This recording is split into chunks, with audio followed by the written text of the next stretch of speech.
नमस्कार दोस्तों, स्वागत है आपका आज के मुख्य समाचार में। लेकिन खबर में आगे बढ़ने से पहले अगर आप भी प्रधानमंत्री मोदी के साथ हैं और अगर आपको भी ऐसा लगता है कि मोदी है तो मुमकिन है, तो आप अभी इस वीडियो को लाइक कीजिए और इस लाल बटन को दबाकर चैनल को फ्री में सब्सक्राइब करके घंटी बजाइए। रुख करते हैं पहले खबर की तरफ। जनधन खाते में सोमवार से डाली जाएगी दूसरी किस्त, पैसा निकालने का ये है नियम। जी हाँ दोस्तों, देश में कोरोना वायरस का संक्रमण बढ़ता जा रहा है। इस वायरस की वजह से देश में एक बार फिर लॉकडाउन बढ़ा दिया गया है। अब लॉकडाउन 17 मई तक के लिए लागू है। इस संकट के बीच केंद्र सरकार सोमवार से 500 रुपए की दूसरी किस्त डालने वाली है। ये किस्त महिला जनधन खाता धारकों के अकाउंट में दी जाएगी। बता दें कि सरकार की ओर से गरीबों की मदद के लिए अप्रैल से 3 महीने तक हर माह 500 रुपए की मदद देने की घोषणा की गई थी। ये फैसला कोरोना संकट को देखते हुए लिया गया था। इसकी जानकारी देते हुए वित्तीय सेवा सचिव देवाशीष पांडा ने कहा कि लाभार्थियों को यह पैसा निकालने के लिए एक सारणी जारी की गई है। उसी के हिसाब से वे बैंक शाखा या ग्राहक सेवा केंद्र जाकर पैसा निकालें। इस पैसे को एटीएम से भी निकाला जा सकता है। देवाशीष पांडा ने कहा कि बैंक शाखाओं में भीड़ न जुटे, इसीलिए इस राशि का स्थानांतरण 5 दिन की अवधि में किया जाएगा। इससे सामाजिक दूरी के दिशा निर्देशों का अनुपालन करने में मदद मिलेगी। तय सारणी के अनुसार ऐसी महिलाएं जिनके जनधन खाते का आखिरी अंक 0 और 1 है, उनके खातों में यह पैसा 4 मई को डाला जाएगा। जिनके खातों का आखिरी अंक 2 और 3 है, वे 5 मई को अपने खातों से पैसा निकाल सकते हैं। रुख करते हैं अगली खबर की तरफ। दूसरे राहत पैकेज को लेकर वित्त मंत्री निर्मला सीतारमण और गृह मंत्री अमित शाह से मिले पीएम मोदी। रिपोर्ट। जी हां दोस्तों, कोरोना वायरस लॉकडाउन के चलते देश भर में पैदा हुई आर्थिक चुनौतियों के बीच इससे प्रभावित उद्योगों को दूसरा राहत पैकेज देने के लिए प्रधानमंत्री नरेंद्र मोदी ने शनिवार को गृह मंत्री अमित शाह और वित्त मंत्री निर्मला सीतारमण समेत कई अहम मंत्रियों और आर्थिक मंत्रालयों के साथ बैठक की। समाचार एजेंसी पीटीआई ने अपने सूत्रों के हवाले से ये जानकारी दी। सूत्रों ने कहा कि प्रधानमंत्री ने शाह और सीतारमण के साथ विचार विमर्श किया। वह इसके बाद सूक्ष्म, लघु और मध्यम उपक्रम जैसे अन्य प्रमुख आर्थिक मंत्रालयों के मंत्रियों के साथ भी संबंधित मुद्दों पर बैठकें करेंगे। वित्त मंत्रालय शनिवार को ही बाद में प्रधानमंत्री मोदी को अर्थव्यवस्था की स्थिति और इसे संभालने के लिए मंत्रालय की ओर से विचार किए जा रहे आगे के संभावित कदमों को लेकर एक विस्तृत प्रस्तुति भी देने वाला है। मंत्रालय ने माल एवं सेवा कर संग्रह के मासिक आंकड़ों को शुक्रवार को जारी करना टाल दिया था।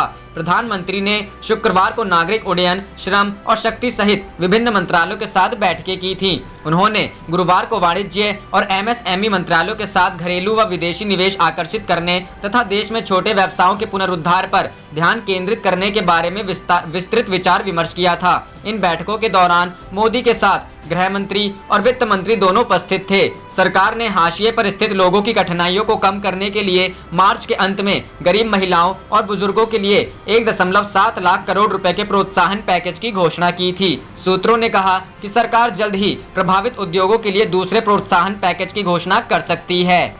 रुख करते हैं अगली खबर की तरफ। मंत्रियों व विधायकों के खर्चों में कटौती करेगी योगी सरकार, लिए कई अहम फैसले। जी हां दोस्तों, कोरोना संक्रमण की वजह से देश और दुनिया में त्राही त्राही मची हुई है। प्रदेश की योगी सरकार कोरोना वायरस के संक्रमण से हर स्तर पर निपटने के लिए हर संभव प्रयास कर रही है। इसके मद्देनजर रोजाना नए फैसले लिए जा रहे हैं। योगी सरकार ने कोरोना वायरस महामारी से निपटने के लिए अपना खजाना पूरी तरह से खोल दिया है। योगी सरकार मंत्री और विधायकों के खर्च में कटौती करने के बाद सरकारी अफसरों की यात्राओं पर भी लगाम लगाएगी, जिससे कि खजानों को खाली होने से बचाया जा सके। वैसे कई अधिकारियों ने महामारी से पहले गर्मी में विदेश यात्रा के लिए छुट्टियां मंजूर कराई थीं, लेकिन लॉकडाउन के ऐलान के बाद अपनी यात्राएं स्थगित कर दी हैं। वहीं सरकार ने यात्रा अनुमति रद्द कर दी है। 900 करोड़ रुपए से अधिक की बचत होने का अनुमान यूपी सरकार बीते 2 महीने से बढ़ते खर्चे की कमाई के मद्देनजर अपनी सभी गैर जरूरी अनावश्यक खर्चों में कटौती करने के साथ ही जरूरी खर्चों को भी कम करने या फिर उन्हें टालने की संभावनाओं पर गंभीरता से विचार विमर्श कर रही है। वित्तीय संसाधन जुटाने के लिए हाल ही में कई अहम फैसले करने के बाद सरकार अब अधिकारियों, कर्मचारियों आदि की विभिन्न यात्राएं व प्रशिक्षण, सामान्य तबादले आदि पर रोक लगा सकती है। रोक लगाए जाने की दिशा में 900 करोड़ रुपए से अधिक की बचत होने का अनुमान है। इतना ही नहीं, कोरोना के मद्देनजर स्थिति और बिगड़ने की दिशा में वेतन वृद्धि भी स्थगित की जा सकती है। खर्चों में कटौती संबंधी कई और फैसले भी ले सकती है। सरकार कोरोना संक्रमण के चलते लॉकडाउन से राज्य सरकार को फिलहाल 10,000 करोड़ रुपए से अधिक का नुकसान होने की संभावना दिखाई दे रही है।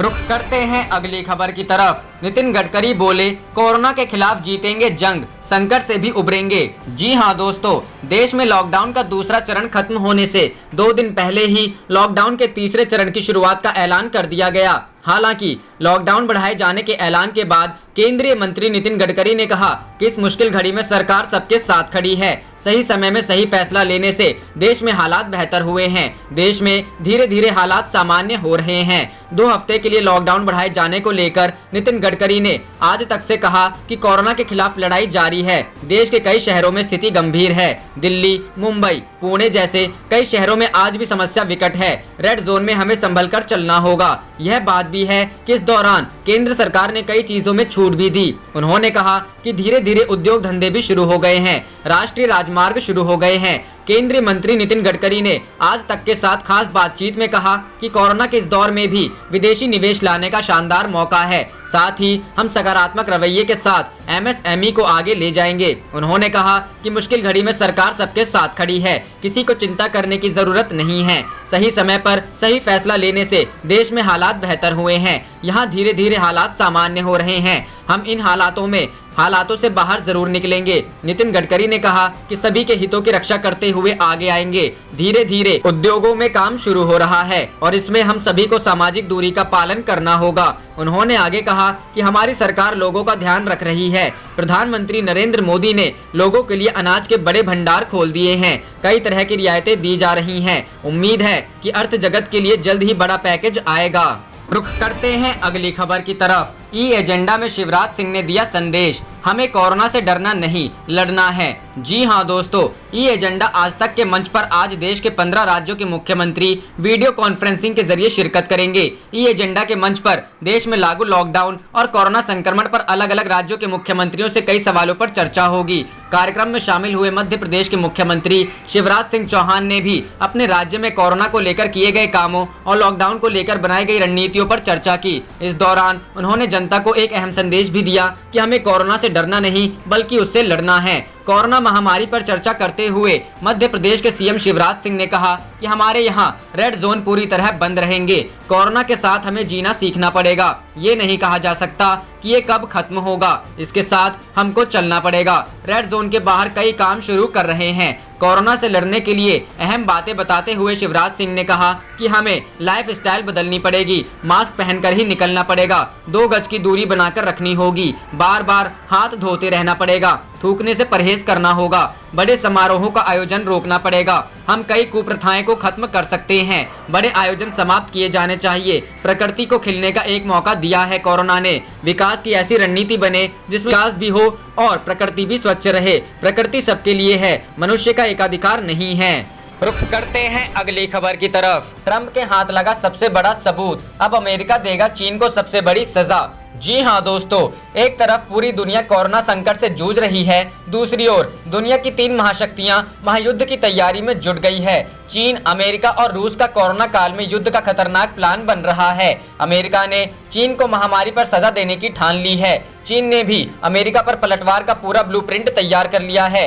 अमेरिका के राष्ट्रपति डोनाल्ड ट्रंप ने चीन के खिलाफ सबसे बड़ा बयान दिया है। ट्रंप का ये बयान चीन के खिलाफ जंग का ऐलान माना जा रहा है। दरअसल ट्रंप ने दावा किया कि चीन के वुहान लैब से ही कोरोना वायरस निकला है। ट्रंप ने गुरुवार को चीन पर नए टैरिफ की धमकी भी दे डाली। उन्होंने दावा किया कि वुहान के शहर से ही कोरोना वायरस की शुरुआत हुई और उनके पास इसके सबूत भी हैं। यानी राष्ट्रपति ट्रंप को मालूम चल चुका है कि कोरोना वायरस चीन के वेट मार्केट से नहीं निकला बल्कि वुहान की लैब से ही बाहर आया है। इसी के साथ कोरोना वायरस के स्रोत पर अमेरिका ने चीन का सबसे बड़ा झूठ पकड़ लिया है।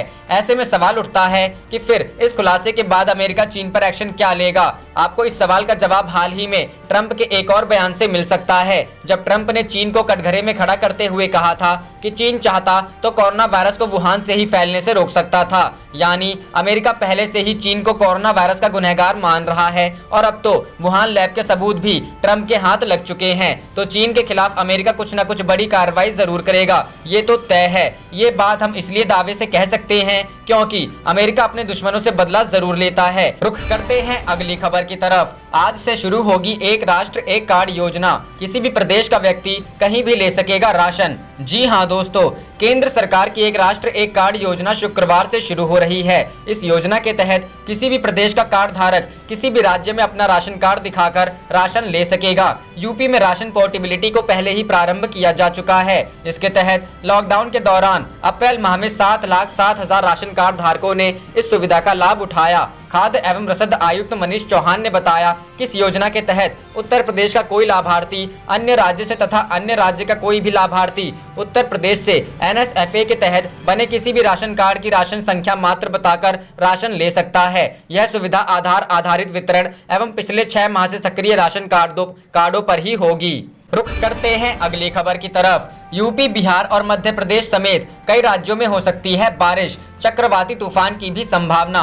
जी हां दोस्तों, देश के 12 से ज्यादा राज्यों में तेज हवाओं के साथ बारिश की संभावना है। मौसम वैज्ञानिकों का अनुमान है कि 2 से 3 मई को उत्तर प्रदेश, बिहार, झारखंड, मध्य प्रदेश, राजस्थान, जम्मू कश्मीर, लद्दाख, हिमाचल प्रदेश, उत्तराखंड, पश्चिम बंगाल समेत कई राज्यों में बारिश और आंधी की संभावना है। 4 मई को दिल्ली, हरियाणा और पंजाब में भी आंधी और मध्यम से भारी बारिश हो सकती है। अंडमान निकोबार में 5 मई तक भारी बारिश की संभावना है। बता दें कि गुरुवार को उत्तर प्रदेश, बिहार, पश्चिम बंगाल और कर्नाटक समेत कुछ राज्यों में तेज हवाओं के साथ बारिश हुई थी। भारतीय मौसम विभाग ने कहा कि देश के अलग अलग हिस्सों में आंधी, तेज हवाओं और गरजना के साथ बारिश हो रही है। मौसम विभाग ने चक्रवाती तूफान को लेकर बताया कि दक्षिणी अंडमान सागर के आसपास बंगाल की खाड़ी में कम दबाव का एक क्षेत्र बन रहा है, जो अगले 24 से 48 घंटे में एक डिप्रेशन में बदल जाएगा। फिलहाल यह म्यांमार और बांग्लादेश की ओर बढ़ता दिख रहा है। मौसम विभाग के मुताबिक 3 चक्रवाती सिस्टम और बने हैं। एक पश्चिम बंगाल के ऊपर, दूसरा दक्षिणी ओडिशा के ऊपर और तीसरा कन्याकुमारी के आसपास हिंद महासागर में बना है। दक्षिणी राजस्थान से मध्य प्रदेश, मध्य महाराष्ट्र, तमिलनाडु तक द्रोणिका भी बनी है। अरब सागर और बंगाल की खाड़ी से भी हवा के साथ नमी आ रही है। रुख करते हैं अगली खबर की तरफ। एजुकेशन सेक्टर में होगा रिफॉर्म, न्यू इंडिया में तकनीक पर फोकस, पीएम ने की बैठक। जी हां दोस्तों, प्रधानमंत्री नरेंद्र मोदी ने शुक्रवार को शिक्षा क्षेत्र में सुधार और नई शिक्षा नीति लागू करने को लेकर एक अहम बैठक की। बैठक में शिक्षा में तकनीक के रोल को लेकर विस्तार से चर्चा की गई। इस दौरान इस बात पर जोर दिया गया कि आने वाले समय में छात्रों की समझ-बूझ की क्षमता में विस्तार के लिए ऑनलाइन क्लास, शिक्षा पोर्टल, कक्षावार लाइव ब्रॉडकास्ट का सहारा लिया जाए। कोरोना संक्रमण के दौर में कई शैक्षणिक संस्थान छात्रों के लिए ऑनलाइन क्लास लेकर आए हैं ताकि उनका सिलेबस पीछे ना छूट जाए। इसके अलावा तकनीक के नए क्षेत्रों से भी उनका वास्ता हो सके। लॉकडाउन की अवधि में 2 हफ्ते की बढ़ोतरी के बाद मई महीने की पढ़ाई भी ऑनलाइन होने की उम्मीद है। बैठक में इस बात पर जोर दिया गया कि अब देश को एक नई शिक्षा नीति की जरूरत है। मानव संसाधन विकास मंत्रालय के मुताबिक राष्ट्रीय शिक्षा नीति का निर्माण 1986 में किया गया था और 1992 में इसमें कुछ बदलाव किए गए थे। इसके बाद 3 दशक गुजर गए हैं, लेकिन इसमें कुछ बदलाव नहीं किया गया है। बैठक में कहा गया कि इसे ध्यान में रखते हुए अब नई शिक्षा नीति की जरूरत है। सरकार के मुताबिक शिक्षा के क्षेत्र में व्यापक बदलाव की जरूरत है ताकि भारत दुनिया में ज्ञान का सुपर पावर बन सके। इसके लिए सभी को उच्च गुणवत्ता की शिक्षा दिए जाने की जरूरत है ताकि एक प्रगतिशील और गतिमान समाज की स्थापना की जा सके। बैठक के दौरान इस बात पर जोर दिया गया कि शिक्षा में एक रूपता लाई जानी चाहिए। सरकार का मानना है कि प्राथमिक स्तर पर दी जाने वाली शिक्षा की गुणवत्ता सुधारने की जरूरत है, इसलिए एक नया राष्ट्रीय पाठ्यक्रम फ्रेमवर्क तैयार किया जाना चाहिए। इस फ्रेमवर्क में बहुभाषाई ज्ञान, 21वीं सदी के कौशल, पाठ्यक्रम में खेल, कला और वातावरण से जुड़े मुद्दे भी शामिल किए जाएंगे। चर्चा के दौरान तकनीक के इस्तेमाल और इसे बढ़ावा देने के लिए स्कूल और उच्च स्तर पर इसे बढ़ावा देने की जरूरत पर जोर दिया गया। इस दौरान इस पर भी बात हुई कि ऑनलाइन माध्यमों, टीवी चैनल, रेडियो, पॉडकास्ट का इस्तेमाल अध्ययन को सुगम, सरल और रोचक बनाने के लिए किया जाए। रुख करते हैं अगली खबर की तरफ। पीएम मोदी ने की कई बैठकें, मजदूर दिवस पर मजदूरों के हितों पर चर्चा। जी हां दोस्तों, कोरोना वायरस को फैलने से रोकने के लिए देश में लॉकडाउन 2 हफ्तों के लिए और आगे बढ़ा दिया गया है। ताज़ा जानकारी के मुताबिक अब देश में 17 मई तक लॉकडाउन जारी रहेगा।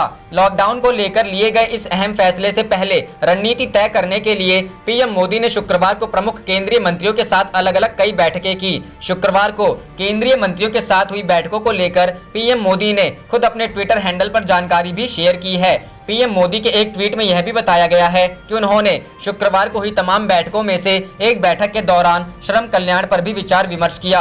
यह बात इसलिए अहम है क्योंकि आज मजदूर दिवस है। ये दिन पूरी तरह श्रमिकों को समर्पित है। इस दिन देश के विकास में किए गए उनके योगदान को सलाम किया जाता है। आप देख रहे थे आपका अपना चैनल जय हिंद जय भारत।